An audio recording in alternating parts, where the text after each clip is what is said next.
Boa noite, pessoal que está chegando para nossa live aí. Tava me arrumando aqui. Agora sim. Agora vamos começar a falar sobre certificações da Anbima que nós prometemos hoje, e os assuntos estão bem interessantes aí. Enquanto vocês vão chegando, eu vou aqui passando as boas-vindas para o pessoal. E a ideia hoje é falarmos sobre provas de certificação CPA 10 e CPA 20, e eu vou falar sobre 3 assuntos que mais caem na prova no módulo 3. Essa é a ideia de falar hoje. Então, se você está fazendo as preparações suas aí, seus estudos para a prova da CPA 10 ou da CPA 20, até para a CEA mesmo, pode fazer sentido hoje o que você vai ouvir na nossa aula aqui. No final, para quem ficar até o final, eu tenho um convite para fazer para você também, muito legal, de algo muito bacana que vai acontecer na próxima segunda-feira. Beleza? Lembrando que, claro, você pode participar dessa nossa conversa aqui, desse nosso bate-papo, né? Até porque isso aqui é como se fosse uma aula ao vivo com vocês em sala de aula, né? Eu estava até agora mesmo dando uma aula online, mas também faço meus treinamentos ao vivo aí, presencial. Então, muitas vezes a gente está ao vivo, presencial, e aqui não é presencial, mas a gente pode trocar essas ideias aí. Então, manda pergunta, tira a tua dúvida, aproveita aí. Talvez você vai fazer a prova amanhã, né? Amanhã é quinta-feira, tem jogo do Brasil, mas tem prova por aí no Brasil inteiro rolando. Então tem gente com a prova marcada, né? E aproveita, de repente a tua dúvida seja dúvida de outro colega também. Então nunca é demais perguntar, né? A gente aprende muito quando faz perguntas. Legal? Maravilha. Muito bom estar com vocês aqui. Obrigado porque vocês toparam a ideia, porque vocês aceitaram o convite de participar com a gente hoje. Boa noite. Deixa eu ver quem já está aqui. Boa noite, Tatiane. Maravilha. Tudo bem, Tatiane? Boa noite, Gislaine Pereira. Boa noite, Arthur. O Fernando. Fala, Fernando. A Fábio. O Wesley, F. Clark. Aproveitando, deixa eu só pedir para vocês, hoje, como é uma aula aqui no Instagram, né? Às vezes eu faço lá no YouTube, às vezes eu faço aqui. Eu queria deixar um recado que vocês trouxessem papel e caneta, porque eu quero provocar vocês a escrever hoje. Ou deixa o note meio no jeito aí para você anotar o que eu vou te falar, porque eu quero passar hoje exatamente dicas práticas para que você possa utilizar durante seus estudos. Essa é a minha função, intermediar, vamos dizer, fazer a ponte entre o conteúdo e a prática, né? Então pega uma caneta, pega alguma coisa para que você possa estar anotando, porque isso tem tudo a ver com como o nosso cérebro se comporta. Se você ficar aqui só me ouvindo e não anotar nada, isso não vai fazer muito sentido, porque segundo a pirâmide da aprendizagem, a gente aprende quando a gente torna-se um aluno ativo, ou seja, quando você participa do processo de aprendizagem. E o que é participar? Eu fico pensando, né? O que é participar quando você está assistindo uma aula ou quando você está estudando para uma prova? É você fazer anotações e depois fazer simulados. Se na hora de fazer simulado você não lembra o que você leu ou o que você assistiu, é porque você não gravou. E o que mais ajuda a gravar é você anotar, é você grifar, é você escrever com a sua própria letra. Isso ajuda muito, porque o cérebro tem uma conexão direta aqui com a sua mão direita ou sua mão esquerda, e aí você vai anotando e você vai lembrando. Isso me ajudou muito na minha vida também, nas minhas certificações, porque eu também continuo fazendo as minhas certificações, então eu tenho que estudar toda hora. Eu não vou lá fazer também sem estudar, né? O ano passado eu tive que fazer o doutorado, terminar o doutorado, eu tive que estudar muito. Então isso me ajuda na minha vida e tem ajudado os meus alunos, tá? Bem, se vocês já estão aqui, se vocês já pegaram papel e caneta, se vocês estão querendo aprender o que cai na prova da CPA, se vocês estão a fim de passar nesse negócio ainda esse ano, então vem comigo.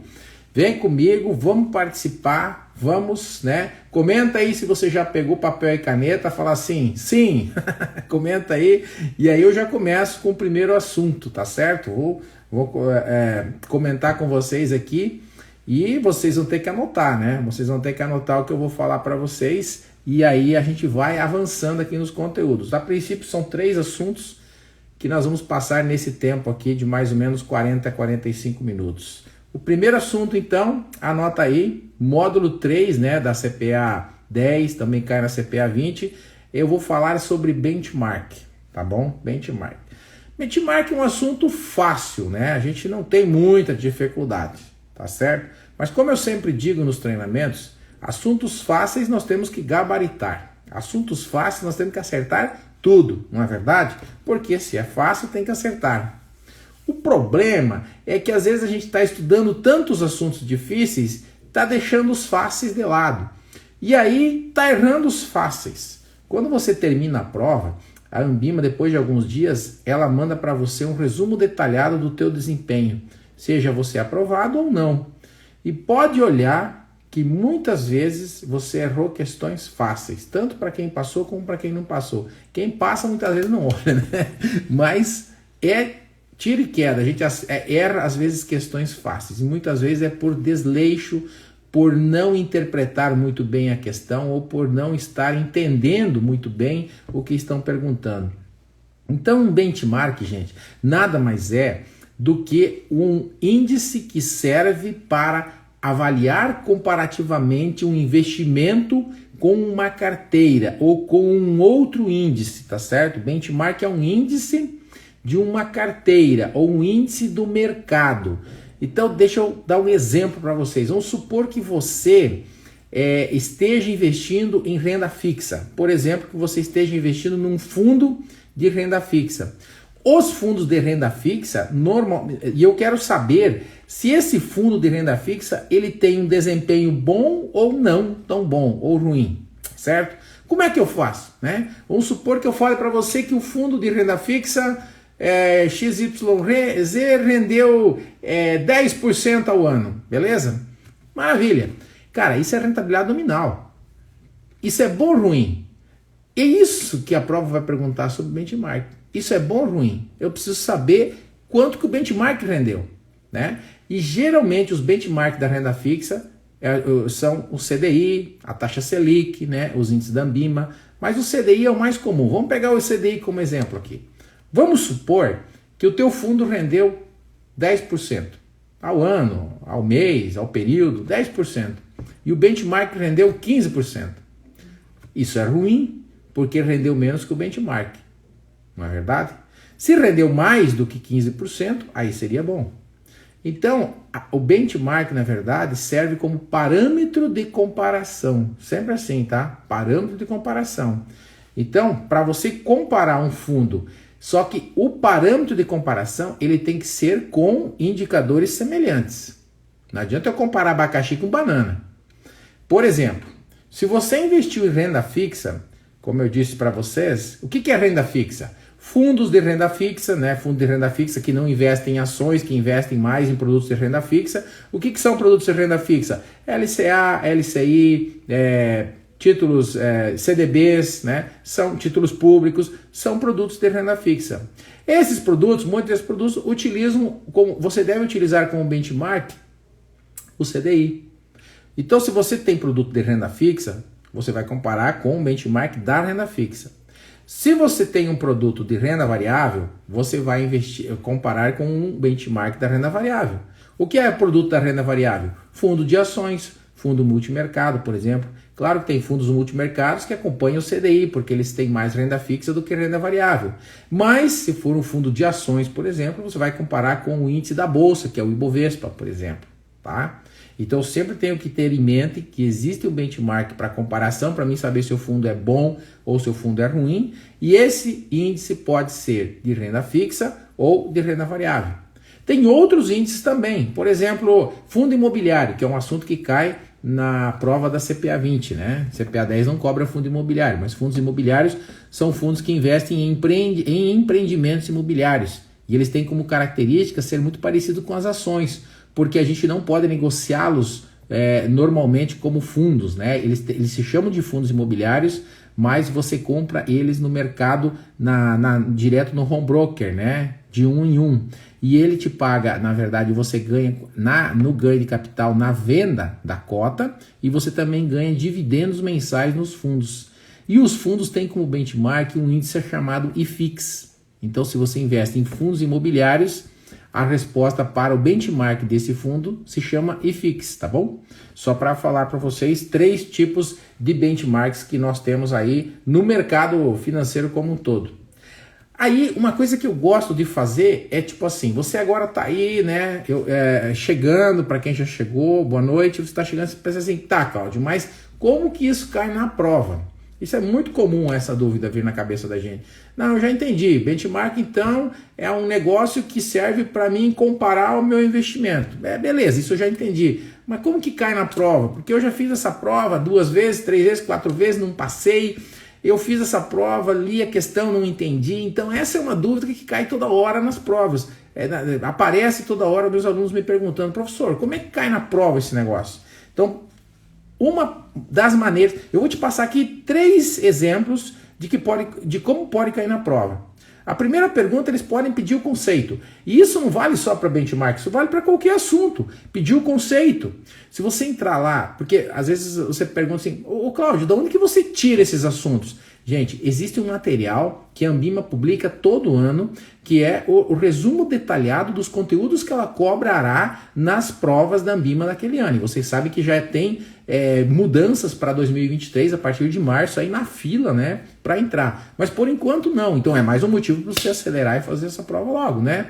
Mas beleza, então você está fazendo essa prova, é de lá que eu tiro os conteúdos. E se você olhar nesse resumo detalhado da Ambima, quase todos os assuntos têm a palavrinha conceito do lado. Então é lógico que eles vão pedir o conceito. E o que é o conceito? O que é benchmark. Se eu estou falando de benchmark, eles vão perguntar o que é benchmark. Então essa é uma pergunta que pode estar presente. Como a prova da Ambima não exige cálculos, eles vão pedir muito conceito, né? Eles vão pedir, se você sabe, vai ter as 4 alternativas, você tem que assinalar certa, né? E tentar acertar no mínimo 70%. Então o benchmark você vai responder que na verdade, uma comparação, é um parâmetro, né? Benchmark é um índice para você comparar investimentos. Basicamente isso, né? Então você vai olhar a alternativa que tem, o que se parece mais com isso. Ah, Cláudio, mas vai cair exatamente do jeito que você está falando? Claro que não, né? Se fosse assim seria fácil, né? Se eu soubesse as questões que caem na prova, aí não precisaria nem fazer tanto simulado, né? Então a ideia é você, na verdade, interpretar a questão para você acertar o maior número de questões possíveis. Outra questão que pode cair, outro formato, outro modelo de questão que pode cair na prova é você citar um tipo de benchmark da renda fixa. Olha só que interessante essa aí, hein? Citar um tipo de benchmark da renda fixa. Então, eu acabei de falar que o benchmark da renda fixa mais usado é o CDI. Então, fique esperto, CDI é um deles. Mas pode cair também o IMAB, por exemplo. O IMAB é um índice da Ambima, tá certo? Então pode cair também a própria taxa Selic, pode ser, né, um benchmark da renda fixa. Índices de inflação podem também ser considerados benchmarks, né, como por exemplo o IPCA. Então nós temos um título público que se chama IPCA+. Ele está atrelado ao IPCA. Então ele segue o IPCA e o IPCA é o seu benchmark, ou seja, ele acompanha a inflação. Nós temos também o IGPM, que é um outro índice de inflação, que nos determina lá a prévia da inflação. Ele sai um pouquinho antes do IPCA, mas ele também representa a inflação no Brasil, né? E serve para reajustar aluguel e tal. Esse também é um assunto que cai na prova. A gente tem um módulo, aí um tópico que eu abordo aí nos meus vídeos, nos meus cursos, só sobre benchmarks, tá certo? A ideia hoje não é falar sobre todos eles, sobre cada um deles, senão eu ia demorar, ia perder o jogo do Brasil amanhã falando só dos benchmarks. Então, mas você tem que saber que tem vários benchmarks de renda fixa, vários benchmarks de renda variável, e a gente aborda esses esses benchmarks, os conceitos dos benchmarks nos cursos, tá joia? Mas aqui eu estou resumindo para você o conceito do benchmark e como que pode cair na prova, joia? Então, benchmark de renda fixa, né? Os índices da Ambima, dá uma olhada lá, o IGPM, o IPCA, o CDI e a taxa Selic. Resumidamente, é isso aí. Terceira questão que pode cair na prova sobre benchmark. Qual é o benchmark mais provável para um fundo de ações? Tá?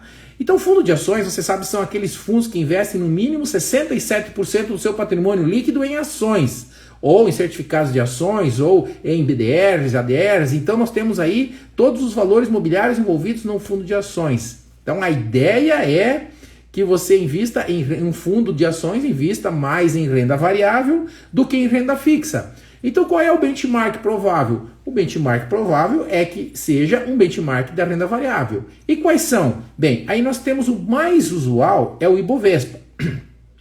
Cláudio, o que é esse negócio de Ibovespa? Eu já ouvi falar tanto, né? Eu ouço na televisão todo dia, eu escuto, vejo na internet. O Ibovespa, na verdade, é um índice que ele congrega as ações mais negociadas na Bolsa de Valores, na B3, certo? E todo dia se faz uma comparação, ou seja, se faz uma média de quanto que as ações desse índice subiram ou caíram. E no final do dia eles falam assim, olha, o índice hoje, em relação ao dia de ontem, subiu X% ou caiu X%. Simples assim. E uma ação para entrar nesse índice tem que seguir alguns critérios. Um deles é o índice de negociabilidade. Quanto mais negociado, mais chance ele tem de entrar neste índice, tá certo?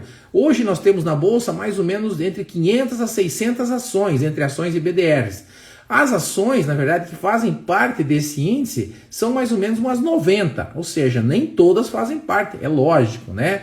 Por exemplo, as mais que têm um peso maior no índice são as ações de mineração, né, da Vale, da Petrobras, petróleo, e as ações do mercado financeiro, as ações de banco. Elas representam juntas mais ou menos, pesam mais ou menos 30% do índice. Ou seja, o desempenho dessas empresas acabam tendo um desempenho refletindo bastante no desempenho do Ibovespa, tá certo? Então, se você tem um fundo de ações, provavelmente esse fundo de ações, ele tem como benchmark o Ibovespa.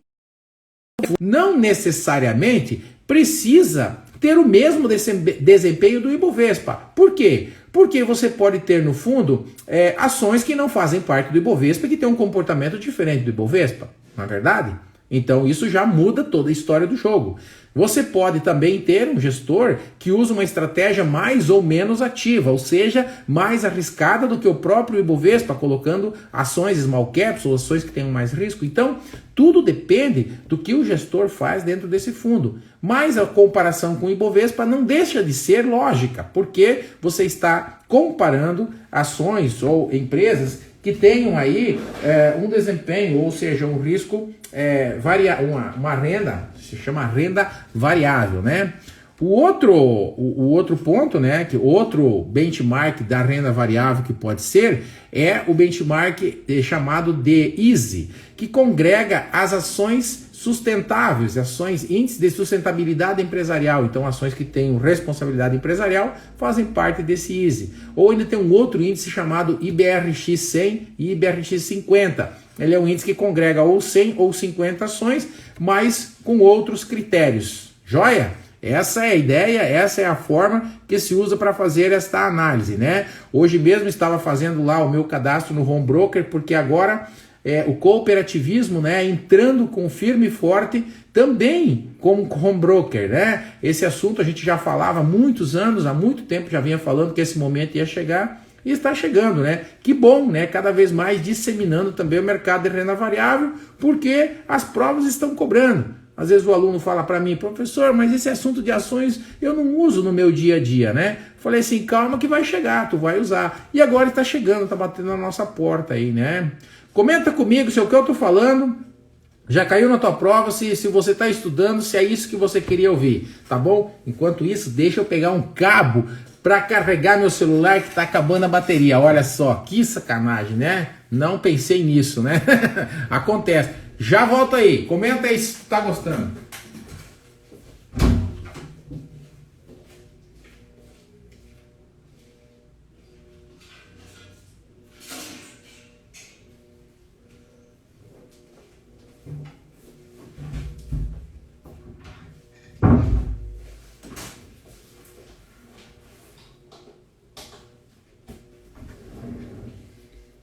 Maravilha, voltei. Tá vendo como é que é ao vivo? Ao vivo é assim, né? As coisas acontecem porque é justamente ao vivo, né? Mas agora a gente vai resolver o problema da falta de energia, a falta de bateria. Muito bem. Aí, show de bola. Show, maravilha. Então, fala aí, se vocês falarem que estão gostando, eu vou continuar, senão eu vou parar, que não vale a pena. Falando nisso, deixa eu tomar um gole de água para nós continuarmos a nossa análise. Beleza, benchmark? Terminou? Falei bastante sobre benchmark, eu acho que dá para você acertar as questões de benchmark na prova tranquilamente, né? Com isso que eu fiz aqui para você. E lembrando que se você não anotou o que eu falei, é hora de anotar. Então, agora é a hora de você prestar atenção, porque eu falei muito rápido antes. Agora você vai anotar. Você vai colocar aí benchmarks de renda fixa. Escreve aí CDI, Selic, IPCA, IGPM, certo? E taxa Selic. 5, tá bom. Benchmark da renda variável. IBRX50, IBRX100, Ibovespa e ISE. 4, tá bom. Maravilha? Com o que eu comparo, né, um fundo de renda fixa, CDI. Com o que eu comparo um fundo de renda variável, Ibovespa. Tá? Esses estão. E qual é o conceito de Ibovespa? Qual é o conceito de benchmark? Qual é o conceito? Benchmark serve para comparação do desempenho de um ativo financeiro. Serve para comparar o desempenho de um ativo financeiro. Desempenho, galera. Não adianta você, né, falar assim, puxa, né, a seleção lá teve uma seleção hoje que fez 6 gols, né, ou mais. Não me lembro qual foi, né. Uma seleção fez 6 gols, né. Acho que a Inglaterra também no começo da Copa do Mundo fez 6 gols. Então teve um desempenho legal, né, em relação às outras, né. Mas se ela não se classificar, o desempenho dela foi ruim. Então não adianta também você não comparar, né? O teu desempenho tem que ser bom comparado aos demais. Então desempenho sempre tem que ser comparado, né? Comparado aos demais. Tá joia? Falando em Copa, vocês estão assistindo a Copa do Mundo? Tá dando tempo para assistir a Copa? Quem está estudando para CPA, acho que não, né? Anotou aí o que eu falei? Anotou? Anotou? Tem mais uma coisa para falar do benchmark. Benchmark de fundos imobiliários é o IFIX. Quer saber o que é o IFIX? Assiste um vídeo lá no canal que eu falo sobre fundos imobiliários, beleza? O canal tá no YouTube, né? Maravilha, maravilha. Então tá bom. Próximo assunto. Próximo assunto. Fica ligado aí, hein? Próximo assunto. Volatilidade. Tá? Volatilidade. Cláudio, de onde que você tirou esses assuntos aí, cara? Você tá louco? Volatilidade, nunca ouvi falar. Volatilidade tem também no material que eu falei para vocês da Ambima. E volatilidade, primeiro, o que é volatilidade? Conceito de volatilidade é a variação ou oscilação dos preços dos ativos financeiros. Muito simples, ó. Volatilidade lembra coisas voláteis. O que é algo volátil? Algo que oscila, né? Algo que movimenta. Volatilidade é isso, tá? Então, primeira coisa, o conceito. Agora, as coisas para você anotar. Pense que alguns ativos têm mais volatilidade que outros. Então, ações têm mais volatilidade que renda fixa. Isso a gente sabe, né? Isso você sabe. Mas renda fixa, que você já aprendeu que renda fixa pode ser um CDB, uma LCA e uma LCI ou títulos públicos, eles oscilam também. Também tem riscos. Você pode pensar assim, Cláudio, como assim? Cara, se você comprar um título público, ele tem um preço. E o preço que você está pagando oscila todo dia, mesmo se for pré-fixado. E quando você vender ele, se você vender antes do vencimento, você vai ter oscilação de preço e esse preço pode ser menor ou maior do que você esperava. Então isso é volatilidade. A gente não imagina isso na renda fixa, mas põe na tua cabeça. Renda fixa também tem volatilidade, certo? E renda variável tem mais volatilidade, tá? E aí, outro detalhe que você precisa anotar. Um investidor arrojado escolhe mais volatilidade. Sempre assim, mais volatilidade. E um investidor conservador escolhe menos volatilidade, tá bom? Isso é padrão, isso é conceito. Outro conceito, entre dois ativos com a mesma volatilidade, com o mesmo grau de oscilação, o investidor escolhe aquele com mais retorno. É lógico também, se eu tenho a mesma volatilidade, eu vou escolher aquele que dá mais renda para mim. É algo meio lógico. E o outro ponto para você anotar é o seguinte: como se mede a volatilidade? Existe uma medida de dispersão para medir essa volatilidade. Na CE a gente calcula ela. Na CPA 10 e na CPA 20, eles só pedem qual é a medida da volatilidade. E a resposta é desvio padrão. Desvio padrão é uma medida estatística de dispersão. Dispersão porque ela mede o desvio do fundo ou da rentabilidade de um período em relação à média daquele período. Disperso significa quanto mais longe ele está da média. E volatilidade é isso, é o quanto um investimento se movimentou, se distanciou da média, certo? Porque o normal é ele ficar na média. Se ele ficou muito longe da média, ele está disperso. Então, fundos de ações são mais voláteis que de renda fixa, eles oscilam mais em torno da média do que fundos de renda fixa. Então, o desvio padrão mede essa volatilidade. Bem, então eu já citei algumas coisas para vocês anotarem, não citei? Maravilha, anotou? Se tu não anotou e falou assim, Cláudio, repete aquela frase lá, eu repito, mas aí é só pedir. Mas, como cai na prova? De novo, aquela coisa, sim, Cláudio, mas como cai na prova? Boa noite, beleza, Arthur, maravilha. A primeira forma de cair na prova é a seguinte.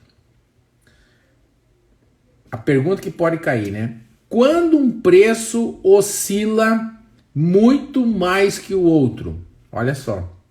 Quando o preço de um título oscila muito mais que outro, que nome se dá a essa oscilação? Olha que pergunta. Eu estou bolando essas perguntas agora. Eu não tenho essas perguntas em simulado. Eu estou bolando justamente para fazer você imaginar como que pode cair na prova e qual é a resposta que tu vai dar e qual é a interpretação que você vai dar. Porque eu estou falando assim, ó, quando um preço oscila mais que outro. O que eu quero dizer com isso? Oscilação lembra volatilidade. Se um oscila mais que o outro, ele é mais volátil, né? E aí eu já posso entender, né, que ele tem um desvio padrão, né, que eu estou fazendo aí.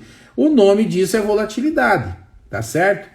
E aí, quando eu estou falando de desvio padrão, estou falando de volatilidade, eu não posso esquecer que a gente está falando de grau de risco, tá? Grau de risco de mercado, porque volatilidade representa risco.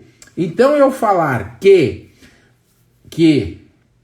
um ativo financeiro com mais volatilidade tem mais risco do que um ativo com menos volatilidade. Anota isso aí. Resumindo, quanto maior a volatilidade, maior o risco. Isso é lógico, mas é bom anotar. Vou repetir. Quanto maior a volatilidade, maior o risco. Joia? Anota aí, pode te ajudar. E aí vem as perguntas da prova, né? A outra pergunta, uma eu já coloquei, vou colocar mais uma. Entre uma LCA. LCA é aquele título de renda fixa que os bancos emitem, né, do agronegócio, letra de crédito do agronegócio, né? Não vamos falar disso hoje, mas fica a dica. Então, entre uma LCA e um fundo multimercado, fundo multimercado é uma das classes de fundos CVM, que não tem concentração, não tem percentual de concentração. Ele investe em vários fatores de risco. Investe em taxa de câmbio, investe em CDI, investe em ações, investe em BDR, investe em tudo um pouco, tá? Então, comparando uma LCA e um fundo multimercado, qual dos dois provavelmente tem mais volatilidade? Olha que perguntinha fácil, né? Mas o que está dizendo aí? Em vez de eu escrever renda fixa e renda variável, em vez de eu fazer esse tipo de pergunta, eu estou colocando dois ativos financeiros na pergunta, né? E você só tem que lembrar que LCA é renda fixa e fundo multimercado é renda variável. Só lembrar que renda fixa oscila menos, renda variável oscila mais. Isso quer dizer que o fundo multimercado tem mais volatilidade do que a LCA, tá? Beleza? Falei que hoje ia ser fácil, hoje o assunto é moleza, mas tem que anotar, tem que gravar as molezas para acertar as molezas e talvez poder errar nas mais difíceis. Isso faz parte do jogo, não é verdade? Então, essas são as duas questões que eu deixo aqui para vocês sobre volatilidade, tá? São assuntos que às vezes passam esquecidos por aí. Eu vejo o pessoal falando muito sobre assuntos repetidos. É tributação de fundos, e é isso, e é aquilo. E às vezes passa batido alguns assuntos que nem esses, que estão lá escondidos nas entrelinhas e que caem na prova e aí a pessoa toma um susto, fala assim, poxa, na minha prova caiu um negócio que eu nem tinha estudado, né? Você não ouviu falar isso? Já não passou na tua cabeça? Então, se você não tinha nem estudado, você não estava sabendo que isso que podia cair na prova, né?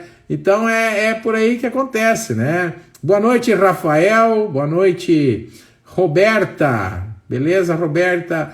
Boa noite, Josueli, não sei. Ezequiel, Antonioli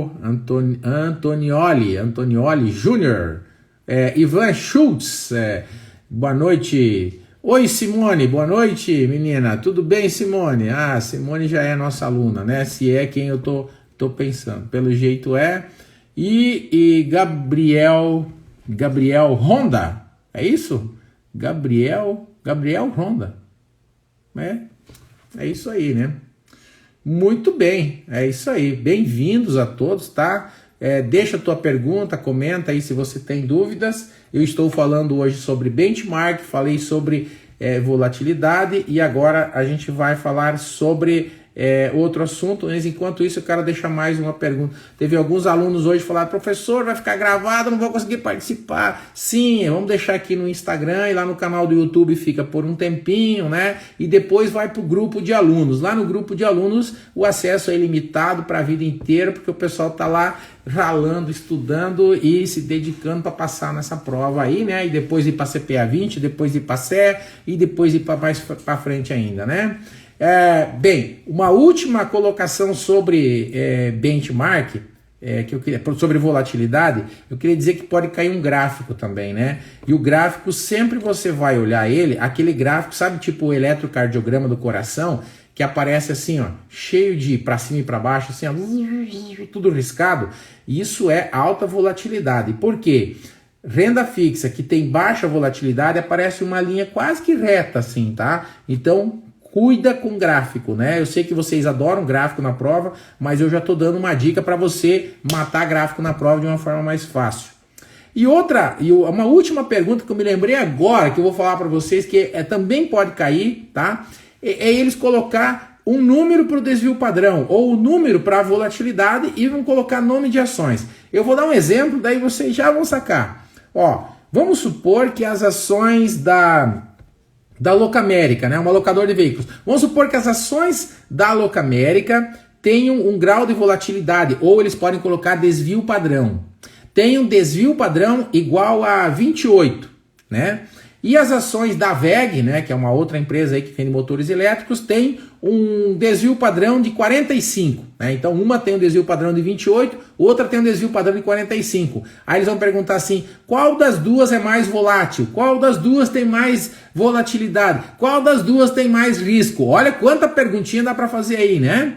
Sempre a que tem o maior desvio, sempre a que está mais dispersa, sempre a que tem mais volatilidade. Então vocês viram que pode cair uma perguntinha, conceitinho, pode cair um gráficozinho, ou pode cair um númerozinho, né? Olha só, é tudo a mesma coisa, mas é a forma de interpretar que vai fazer você acertar. Se tu sabe, se tu não sabe, diz que não sabe, mas o negócio é saber, né? Ai, bacana? Estão gostando? Então tá. Se vocês estão gostando, vamos continuar, né? Essa semana estamos trabalhando com a Semana Nacional da Educação Financeira, ENEF, né? Estou fazendo aí várias palestras, várias atividades relacionadas com educação financeira, que também tem tudo a ver com o nosso assunto da CPA, né? Inclusive cai finanças pessoais no módulo 4 da CPA 10, né? Maravilha, maravilha! E cai também na CEA, né? Planejamento de investimentos no módulo 7. Com mais profundidade, né? Bora para mais um assunto? Bora? Anotou tudo que eu falei? Anotou? Anotou? Anotou? Se não anotou, não vai passar, hein? Só passa quem anota. Maravilha? Depois tu volta o vídeo, qualquer coisa, e anota, né? Eu já te falei, né? Quem chegou depois aqui, ó, quem não anota, o cérebro não sabe. Você tem que fazer isso aqui, anotar, é que nem você colocar as coisas numa memória, é que nem você colocar no teu computador, naquelas caixinhas amarelas lá, né, dos arquivos. Se você não colocar nada lá dentro, vai ficar vazio. A nossa memória é a mesma coisa. Se tu não encher ela aqui, ó, vai ficar vazia. Aí na hora de chegar na prova, você vai perguntar para a memória: memória, o que é benchmark? Pô, não sei, nunca vi, né? Como eu falei antes. Nossa, esse assunto eu nem vi, nem estudei. Vai acontecer isso na prova. Por que dá o famoso branco na prova? Porque a gente não anotou, porque a gente não gravou. A memória nem sabe o que você está falando. A memória não tem ideia, tá? Então memória é que nem músculo, tem que levar na academia, memória tem que exercitar, né? Se você não exercitar, lascou. Então vem comigo pro próximo assunto, tá? Próximo assunto, talvez você vai se surpreender com esse assunto, talvez vocês, principalmente da CPA 10, falem assim: Cláudio, mas que loucura, eu nunca vi isso, né? Prazo médio ponderado. Já ouviu falar sobre prazo médio ponderado? Prazo médio ponderado nada mais é do que o prazo, do que o período de uma carteira, o período de um produto. Todos os produtos, como eu já falei, ele tem preço e tem prazo, né? Então são três coisas que influenciam muitas vezes o risco de um produto: preço, prazo, né? Preço, prazo e o valor, né? O preço, a taxa de juros, preço, prazo e a taxa de juros influenciam na oscilação de um produto, de um ativo financeiro. Então o prazo é um deles, tá certo? E o prazo médio ponderado de uma carteira, ele sintetiza os prazos de todos os ativos que compõem a carteira. Calma, não fica nervoso, vou explicar. Ó, vamos supor que você tem um investimento num RDC da tua cooperativa, ou um CDB, para 1 ano. Então o prazo médio dele é 1 ano, é 360 dias, concorda? Tá certo? Vamos dizer que você tem 10 mil investido num CDB de 360 dias, o prazo médio é 360 dias. Agora vamos supor que você tem 10 mil num CDB de 360 dias e que você tem mais 10 mil numa LCA de 90 dias. Tá? Olha só, mudou bastante, né? Qual que é o prazo médio ponderado dessa carteira? Já não é mais 360 dias. Nós vamos ter que fazer uma ponderação aí. Como são dois valores iguais, né? Provavelmente vai dar um prazo médio, médio, né? Na verdade, vamos fazer uma conta de padeiro aqui, não precisa fazer conta na prova, mais 360 mais 90 dividido por 2, né? Vai dar aí 450 dividido por 2, vai dar 225, é isso? Fiz uma conta rápida aqui, né? 225 dias de prazo médio. Seria isso o prazo médio. Ou seja, o prazo médio da carteira, né? Vamos dizer, carteira por quê? Porque você tem mais de um ativo que você investiu. Então você investiu em uma LCA e no CDB você tem uma carteira. Carteiras podem ter N ativos, vários ativos, né? E se você tem só um, o teu prazo médio é o vencimento, né? O prazo de vencimento. O que é prazo médio de vencimento? Prazo de vencimento do título. Todo título tem um prazo de vencimento, certo? E CDB tem prazo de vencimento. Quando vence, cai na conta, tem que renovar, fazer outro ou investir em outra coisa. Essa é a ideia. Essa é a ideia do prazo médio, tá? Tá bom? Agora, tem um monte de pegadinha nesse negócio de prazo médio. Um monte de pegadinha, né? Cálculo não pede. Não vou nem me ater a isso. mas pede 6 coisas. Eu vou dar 6 dicas para você sobre prazo médio ponderado agora. Prazo médio para você anotar e nunca mais esquecer e não fazer confusão com esse negócio, né? Então tem algumas características bem interessantes sobre o prazo médio ponderado de títulos e carteiras que você tem que considerar, tá? Prazo médio ponderado. São várias coisas que tem que considerar. Muitas delas relacionadas ao próprio prazo e muitas delas relacionadas ao pagamento de cupom ou não pagamento de cupom. Tá, Cláudio, agora você me pegou. Cupom, larga a mão, para de falar de cupom. Não, cupom de juros é o juro que você ganha em cima do título que você investiu. E tem 2 maneiras de você ganhar juros em cima de um título de renda fixa. Ou você deixa para receber tudo no vencimento, ou você vai recebendo antecipadamente semestralmente. Isso é cupom semestral de juros. Título público é assim, alguns deles são assim, títulos privados, alguns também pagam juros semestrais. Isso é cupom, tá certo? E quando você tem cupom, isso interfere no prazo médio ponderado. Ah, Cláudio, o que cupom tem a ver com prazo médio? Larga a mão. É isso que eu estou falando. Quando não tem cupom, esquece. Quando não tem cupom, o prazo médio é igual. 360 dias é 360 dias. Não tem cupom, vou receber tudo no final. Agora, quando tem cupom, eu estou antecipando esse pagamento, esse recebimento dos meus juros, não é verdade? Concorda se eu estou antecipando esse recebimento, eu estou recebendo antes, isso significa que o prazo médio também vai diminuir. Ó, então eu estou recebendo antes, o prazo médio também está diminuindo, tá vendo? Faz todo sentido. Então, associa isso já na tua mente para você não errar, para não deixar a mente mentir para você, tá bom? Maravilha? Então tá bom. Chegou aí também a Luana, Bernardo e o César Detone.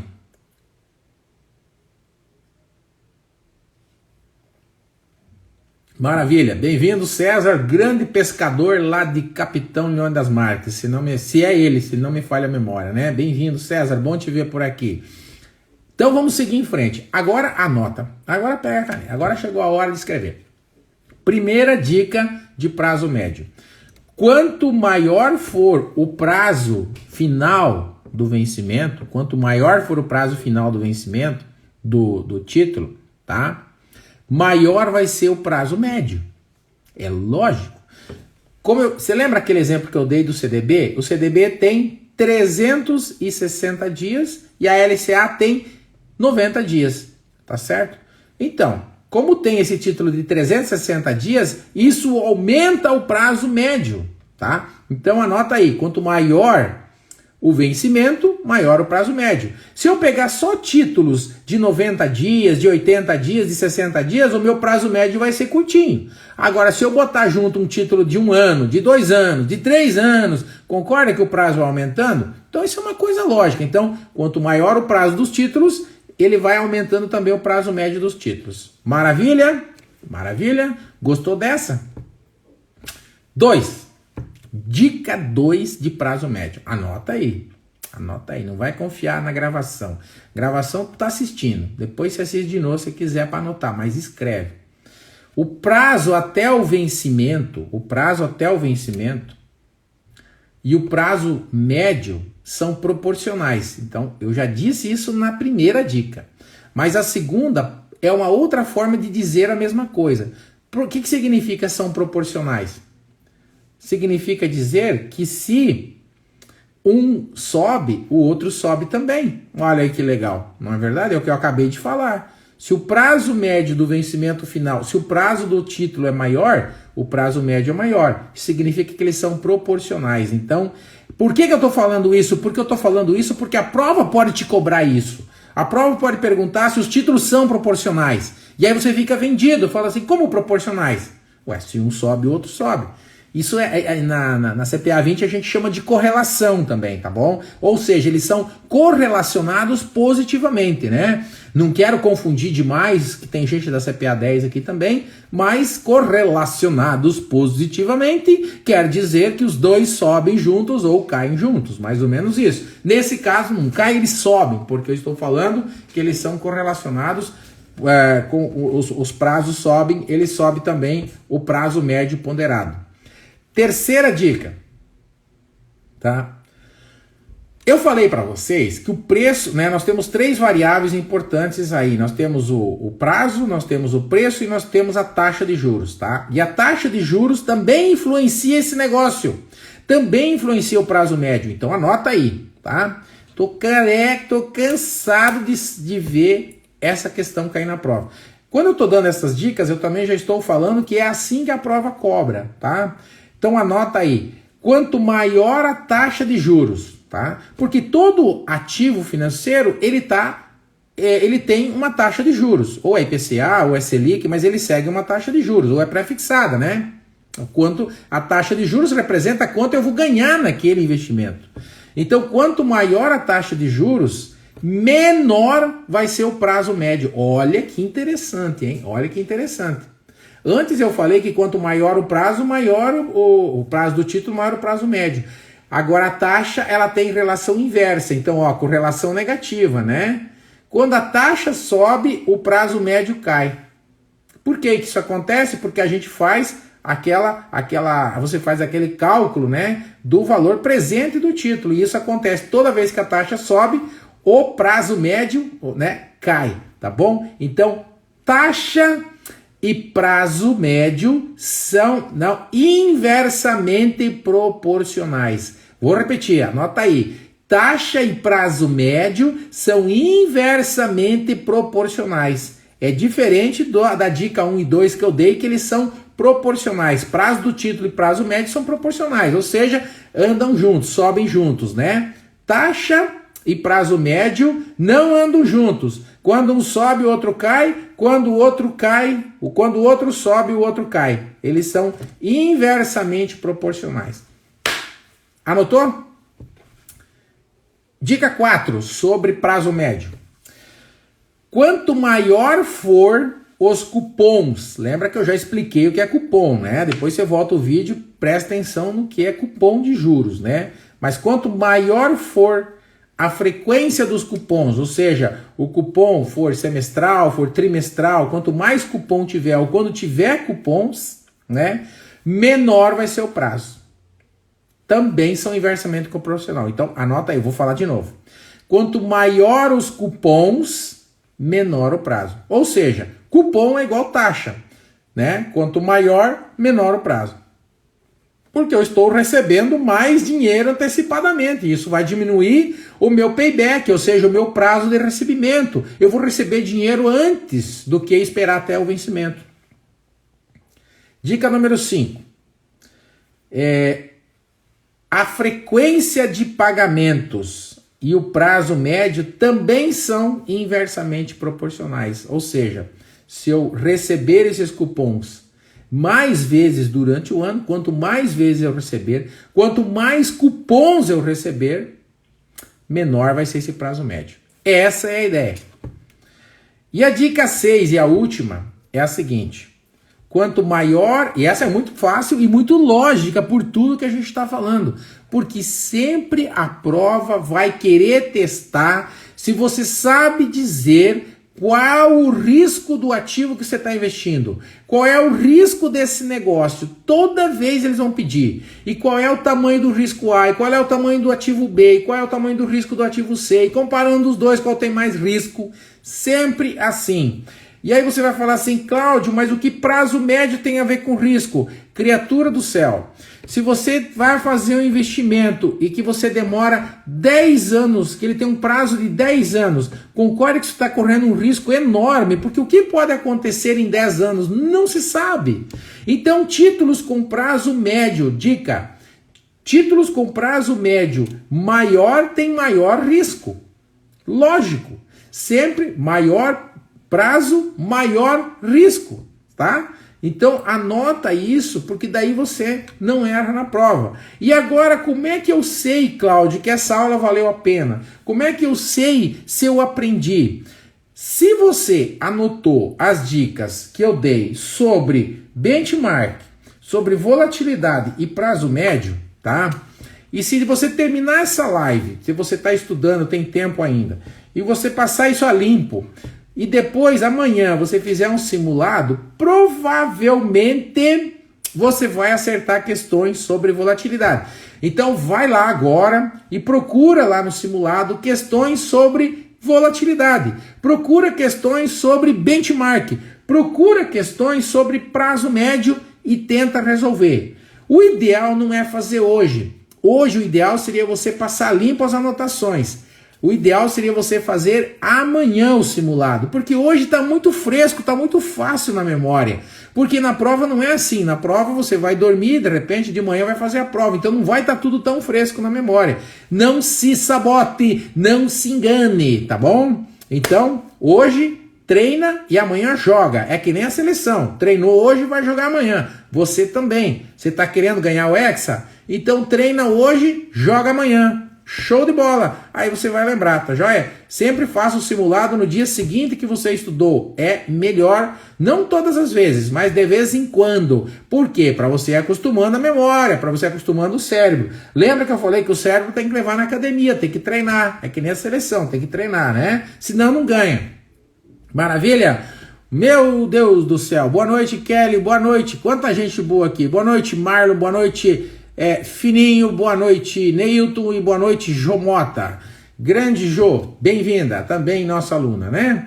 Maravilha. Tem muitos alunos, tem muitos candidatos a alunos. Então eu tô falando aqui para todo mundo. Mas agora eu queria deixar um convite para todo mundo, né? Principalmente para quem não é meu aluno ainda, tá? Então você agora, essa você tem que anotar mesmo, né? Segunda-feira, agora, dia 28 de novembro, tá? 28 de novembro, eu vou fazer um negócio diferente que eu nunca fiz dessa forma. É o último que eu vou fazer esse ano, né? Nunca fiz dessa forma e é a última, vamos dizer assim, chamada que eu vou fazer para novos alunos esse ano.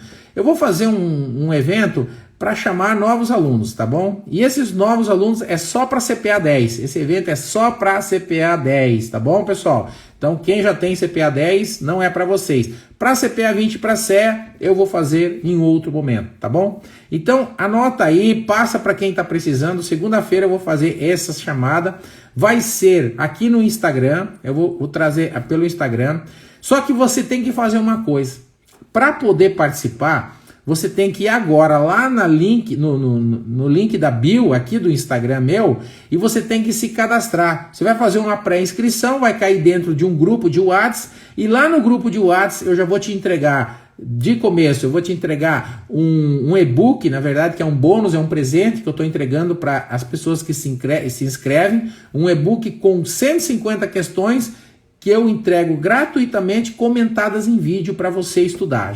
Só isso já vale um monte de dinheiro, tá? Mas eu estou entregando gratuitamente. Vai lá e se inscreve. Por que tem que se inscrever, Cláudio? Porque é lá no grupo que as informações vão acontecer. É lá que eu vou agora chamar vocês, vou explicar como que o evento vai acontecer. E nesse evento eu vou explicar um monte de coisa, de como que funciona o curso, como que funciona as minhas explicações, o meu trabalho, o que é uma certificação, tirar dúvidas e tal coisa. Então, convide o máximo de pessoas possíveis, aí segunda-feira a gente se encontra lá. E toda quarta-feira, né? Geralmente toda quarta-feira eu tô por aqui fazendo essas transmissões, né? Eu ainda tô aqui confirmando, às vezes eu faço pelo YouTube, às vezes faço pelo Instagram, né? Eu gosto das duas plataformas, às vezes faço pelas duas juntas, né? E a gente vai se falando aqui, né? O negócio é a gente divulgar e promover o conhecimento para que todos possam passar nas certificações. Porque, queridos, tá cheio de vaga, Nossa Senhora, o que tem de vaga no mercado financeiro, principalmente nas cooperativas de crédito, é uma grandeza, né? E quem já está dentro de uma cooperativa está precisando fazer CPA 20 para poder avançar, provavelmente, né? Ou a CPA 10 também, para poder crescer na cooperativa. Beleza? Fala aí se vocês gostaram. Gostaram? Eu já vi que a Gislaine escreveu top, então gostou, né? Maravilha. Quem gostou, dá um joinha aí, porque daí eu vou vazar, porque já tá dando o nosso tempo aqui. O combinado era isso, era passar esses 3 conceitos, esse montão de dicas para vocês. E se vocês gostarem, eu me animo para continuar trazendo conteúdo para vocês, tá bom, galera? Beleza? Maravilha? Show de bola. Obrigado aí pelos likes, obrigado pelos comentários. Muito bom ter vocês aqui, tá bom? Joia, pessoal? O Marlon Serri também mandou um joinha. Tatiane Felipe também mandou um joinha. Obrigado para vocês. Espero ter ajudado. Contem sempre comigo, tá bom, galera? Vou me despedindo aqui. Desejo para vocês uma ótima noite. Amanhã é um excelente dia de trabalho. Eu acredito que amanhã a gente vai trabalhar menos, né? Porque de tarde as empresas aí vão dar uma segurada por conta do Jogo do Brasil. Vamos desejar sorte para nossa seleção também. E eu desejo uma paz de Deus aí para todos vocês. Fiquem com Deus, sejam felizes, façam o bem e nos vemos por aí. Um forte abraço a todos e até a próxima. Tchau, tchau. Beleza? Fui!